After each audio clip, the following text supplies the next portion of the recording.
Hi friends, welcome to ఆచి recipes and vlogs. ఈరోజు నేను చూపించిపోయే రెసిపీ ఈవినింగ్ స్నాక్ రెసిపీ. ఇది పొటాటోతో చేసిన స్నాక్ రెసిపీ. చాలా బాగుంటుంది ఇది. నేను ఇప్పుడు ఒక 4 పొటాటోస్ తీసుకుని శుభ్రంగా వాష్ చేసి వాటిని చిన్న కుక్కర్లో వేసి విజిల్స్ రాణిస్తున్నాను. ఒక 4 to 5 విజిల్స్ వచ్చినాయంటే మనకి పొటాటోస్ మెత్తగా ఉడుకుతాయి. ఈ లోపల ఒక బౌల్ తీసుకుని దాంట్లో ఒక 2 cups మైదా పిండి వేసుకుంటున్నాను. ఆ మైదా పిండిలో ఒక 1/2 స్పూన్ సాల్ట్ వేసుకోవాలి. సాల్ట్ వేసుకుని దాంట్లోనే ఒక 1.5 స్పూను ఆయిల్ కూడా వేసుకోవాలి. సాల్ట్తో పాటు ఆయిల్ కూడా వేసుకుని మనం పరోటా పిండి కలుపుకుంటాం కదా, అలా వాటర్ వేసుకుంటూ కొంచెం వాటర్ వేసుకుంటూ పరోటా పిండిలాగా కలుపుకోవాలి. ఇప్పుడు ఆయిల్ వేస్తాను, కొంచెం వాటర్ వేసుకుంటూ ఈ పిండిని పరోటా పిండిలాగా కలుపుకుందాము. ఇలా కలుపుకున్న తర్వాత మళ్ళీ ఒక 1 స్పూన్ ఆయిల్ వేసుకుని దీన్ని మళ్ళీ బాగా కలుపుకొని పక్కన పెట్టుకోవాలి. అలా ఆయిల్ వేసుకున్నట్లయితే మనకి ఇది చపాతీ చేసినప్పుడు చేతికి కానీ ఆ ప్లేట్కి కానీ అంటుకోకుండా ఉంటుంది. మళ్ళీ ఒక స్పూన్ ఆయిల్ వేసి నేను దీన్ని బాగా కలిపి ఇలా ఒక బాల్ లాగా చేసి పక్కన పెట్టేస్తున్నాను.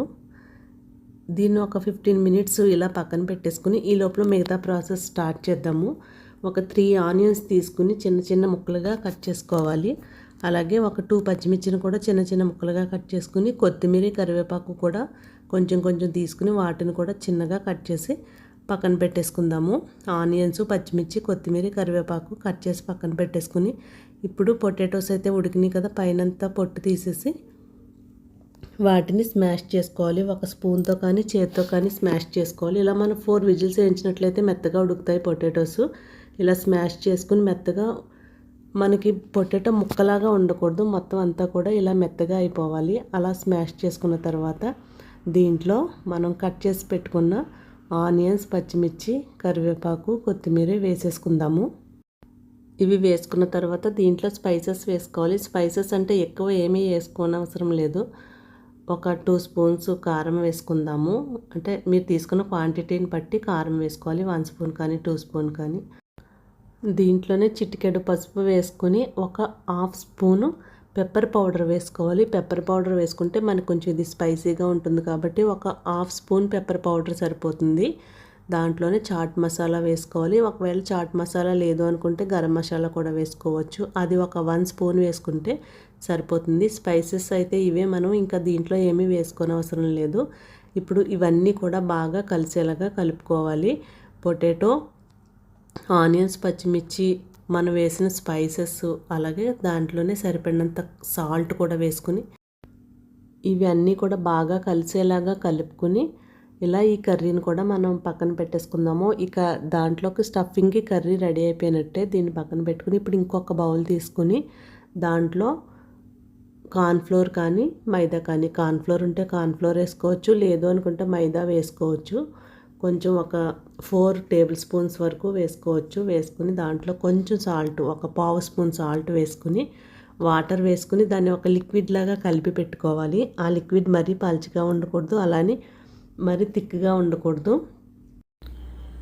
ఉండలు లేకుండా వాటర్ వేసుకుంటూ స్పూన్తో దీన్ని బాగా కలిపి పెట్టేసుకోవాలి.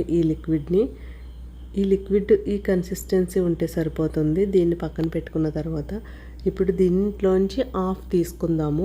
హాఫ్ తీసుకుని చపాతీ చేసుకోవాలి. ఇలా 2 బాల్స్ కింద చేసి నేను పక్కన పెట్టేశాను. ఇప్పుడు ఒక హాఫ్ తీసుకుని నేను ప్లేట్ మీద అయితే చపాతీ చేస్తున్నాను.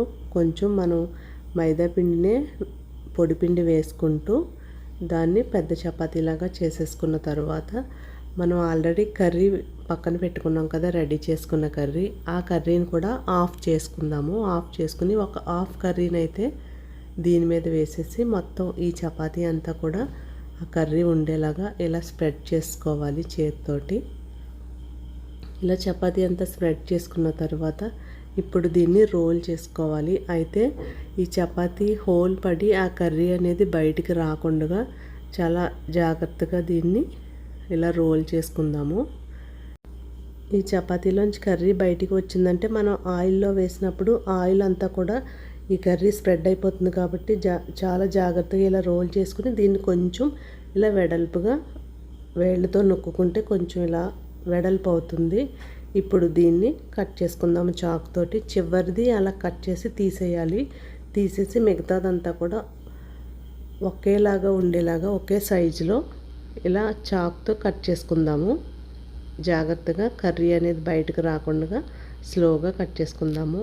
ఇప్పుడు ఒక ప్లేట్లో కొంచెం ఆయిల్ వేసి ఆయిల్ రాసుకొని మనం కట్ చేసుకున్న ఈ ముక్కల్ని దాంట్లో పెట్టేసుకోవాలి, ఈ పీసెస్ని.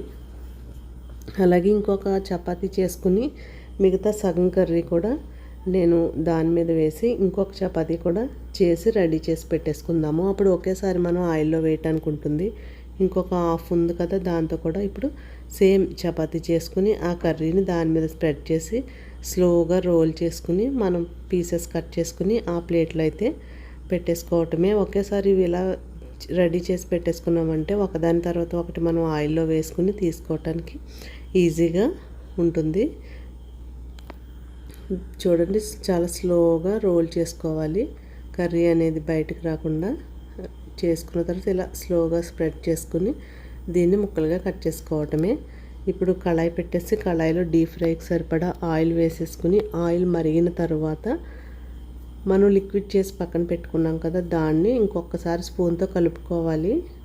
కలుపుకుని ఇప్పుడు ఈ పీసెస్ ఏవైతే ఉన్నాయో ఆ పీసెస్ని ఒక్కొక్కటిగా తీసుకుని ఈ లిక్విడ్లో ముంచి స్లోగా ఈ లిక్విడ్లో ముంచుకుని దాన్ని ఆయిల్లో స్లోగా వేసుకోవటమే.